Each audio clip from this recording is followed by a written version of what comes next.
Hey, welcome to Pine Valley. This is an area I just completed a home on.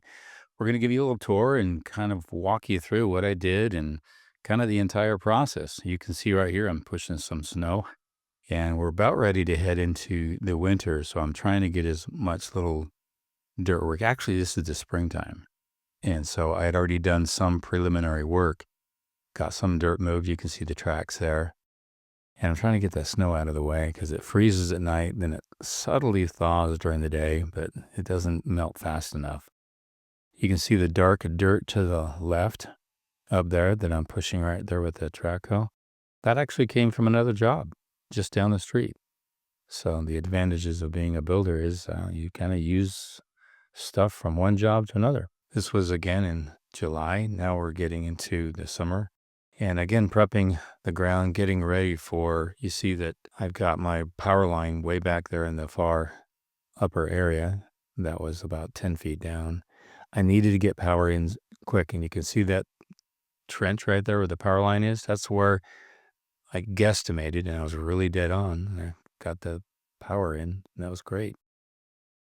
The county made me lift my pad a little bit. So I said, I'm going to do this with road base. And if any of you have heard me talk, I love road base. Road base is the stuff they put on the roads. It's a mixture of aggregate and sand and sometimes a little bit of native soil, but it compacts really, really nicely. I've got about 1.5 feet of road base on there, and I needed to, according to the county, the finished concrete needed to be 6.5 inches above the center line of the south street, which is really right below us. And you can see where some of the footings are. And I got that pad ready, and that took a while. It's a lot more to it, but it was fun.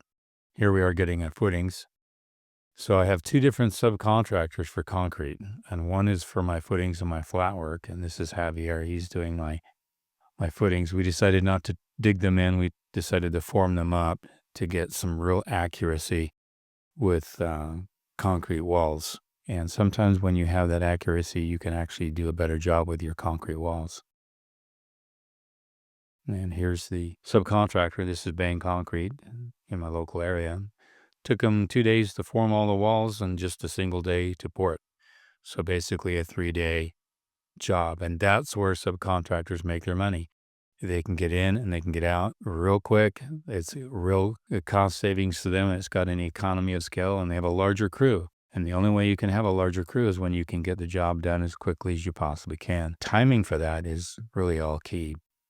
And here we go with framing. And this was a complex framing job. This framing job took about 5 to 6 weeks, 5.5 to 6 weeks to do. A lot of homes, you can frame them up in a week and a half, but we had some complex stick framing, a lot of hand stick framing up at the top, which we'll get to in just a little bit. And of course, a huge deck. Now, whenever you're doing a deck, a lot of times framers are going to charge you a very similar cost per square foot. And so a lot of times people think that they're going to get the decks framed for free. Well, they don't. So keep that in mind. Even though it's not an enclosed area, the deck is going to be just as costly, just as difficult in some ways to frame as the main home. This is the upstairs area, and you can kind of see there's a lot of open stick building that's got to take place. Those are attic trusses. Most of those are attic trusses. The areas that are open between the attic trusses, that's all stick built. So anytime you have a dormer that comes out of an attic truss, between that has to be stick built, meaning hand frame, hand cut, and put in place. And then when you do have all that stick building, that hand cutting, it actually takes a little longer to frame. If I just had attic trusses all the way through there and I didn't have any shed dormers or any gable dormers or any kind of dormer at all, just one long tunnel, it would have been framed in a day. But every time you have a dormer, it kind of sticks things out. And here's the deck. And there's the finished roof. Still finishing off with the deck. The deck is a shallow pitch and the roof is a steeper pitch, made for a great transition. And just as soon as I got everything done outside, which you see here finishing up, we were able to start with some inside mechanical work. I don't have any dead valleys. I don't have any crickets except for one spot behind a chimney on the other side of the house. Other than that, everything has a free flow. Here we've got it dried in, and we've got insulation, a full 1.5 inches of mineral wool on the entire outside of the home. Adds an additional R6 on the home. And that made the home even more fireproof, literally fireproof with that 1.5 inches of mineral wool. And I always do net and blow insulation. You can see them putting in the netting. It compacts well. It doesn't settle. It's a great product. And so I use that on the inside and mineral wool on the outside. And we actually did the mineral wool, and we did a lath, and then we did a gray coat, which is really a scratch coat.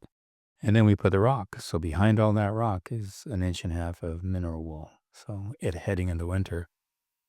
Whenever you do a mountain build, you've got to factor in the weather. And so we got it all sealed up, all dried in, and the roof all done just before winter hit. And so we were able to work inside through the rest of the winter. And you can see the trailer there. I didn't have any dumpster on site. I was able to save some money and just load my dumpster up there in my dump trailer, and they just threw trash in it from the deck, made it really easy. So I saved quite a bit of money by not having to have a dumpster on site. And there's pretty much the exterior mostly done. I got the deck all primed and protected, at least through the winter, and then we had the finished product, which came in the spring, which you'll see in just a little bit. But I didn't care for the muddy roads. That's all going to get asphalted here real shortly, so it's going to be really beautiful. And then we got a finished deck. And what's neat is we were able to finish up the inside during the winter. We had the heat on. When the spring started to come, everything was starting to melt. And it was great because we timed it right. And I love doing landscaping in the spring. You can do it in the fall, but things don't root. They go dormant, and then they struggle in the spring. I just love it when the ground is wet and things are starting to melt. And when they start to melt, you can really punch out your landscaping in the spring, especially for a mountain home. And we finished off the outside and finished off the inside and getting things tied up. And we're getting ready to do a little showcase.